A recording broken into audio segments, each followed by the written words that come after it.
Today we're looking at Dangerous Dave Goes Nutz for the Apple II, one of the mini-games in the Dangerous Dave series made by John Romero. In this game, Dave's trapped in an asylum, and you have to try to help him escape. Level 1 starts you off in a sealed room without any doors or windows or exits, and at first I thought the game was broken because I couldn't figure out how to get out of here.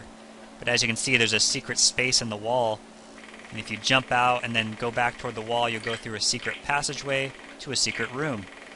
Just grab the key and go to the exit door. And really it's the same formula for all 10 levels. Explore each map, find the key, go to the next level, and don't forget your lollipops. Now, although there's a DOS game of the exact same name, they're actually two completely different games. I'm thinking Softdisk saw the PC version and was like, yeah, that's not going to happen on an Apple II. So they just recycled Romero's old Apple II code and created some new maps and enemies. So most of the items in this game are just for getting points if you're trying to go for a high score, but there are some useful items as well. And here you can see a handgun over there on the other side of that beam. And that's actually the only weapon in the game, and so you definitely want to grab that if you see it. So up the ladder we go, and we have to avoid these fire-breathing bats. And those slingshots, I have no idea what they're for. Again, maybe they're just for points. But the gun is what I'm talking about. And one thing I hate are these ladders, because you can't just step off the ladder. He literally leaps up in the air like some buffoon. I mean, as if Dave isn't an easy enough target as it is. Come on now. So we blast away these bats. Get away from my lollipop. It's mine.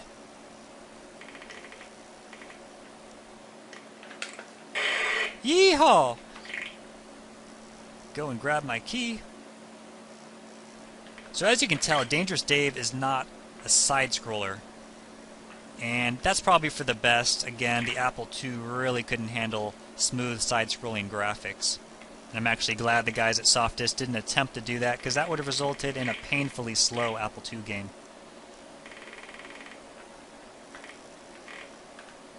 Ooh, almost got it. Nope, I guess I'm not going to get that pink ball. Fine. Alright, so this is level 4, and it's a complete joke. I mean, there's no enemies, no secrets, and it's only one single screen long. I swear there must be some kind of secret that I'm missing here, but if not, that's just plain lazy. I mean, seriously.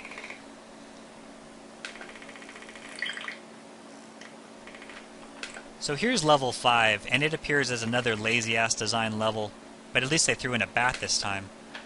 But there's actually a very, very difficult to access hidden pathway hidden within these walls. So first let me take out the bat.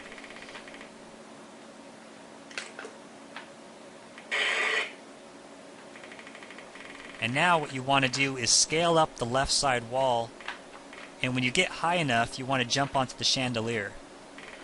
Now from there, you want to jump from platform to platform all the way across to the right side wall. Now it sounds pretty easy, but here's where the game's really screwed up. You have to get on the very last pixel of that chandelier in order to make the jump. Unfortunately, Dangerous Dave cannot walk just 1 pixel. When he walks, it's automatically going to be 4 or 5 pixels, and so I'm constantly falling down trying to make the jump. So I'm finally here, and I make the leap of faith, and hopefully I land on this wall. And if you do successfully land on the wall, you're instantly going to be target practice for this bat. So you want to be prepared and make sure you're constantly looking out for those bullets. Oh, see, I had my eyes off myself for 1 second looking at the bat. But at least I killed him. And luckily the game does not respawn the enemies, and so that bat is gone for good, and I still have my gun. What really surprised me about this game was the fact that it was made in 1995. I had no idea there was still Apple II software commercially sold in 1995. I mean, keep in mind, this is an 8-bit Apple II game. Even if it was an Apple IIGS game, the IIGS was retired in 1992. And I believe the last Apple IIe computer was manufactured in 1993, but again, even by that time, there was very few Apple II software still being made. So that's pretty crazy.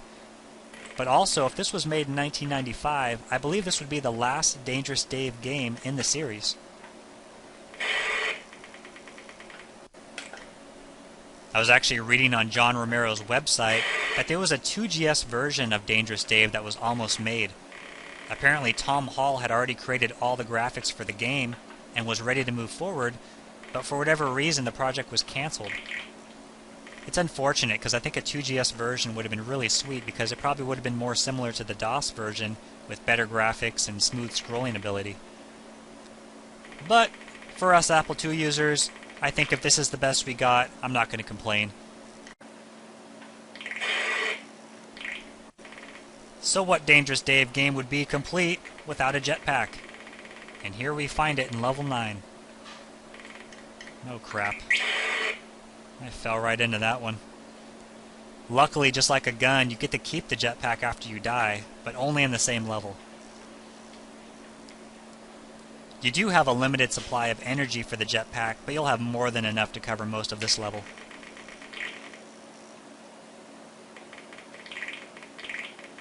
So really, that's all there is to say about this game. Dangerous Dave Goes Nutz is a pretty solid platformer. And so if you like platformer games, or games in the Dangerous Dave series in general, I think you should definitely give this one a try. So thanks for watching.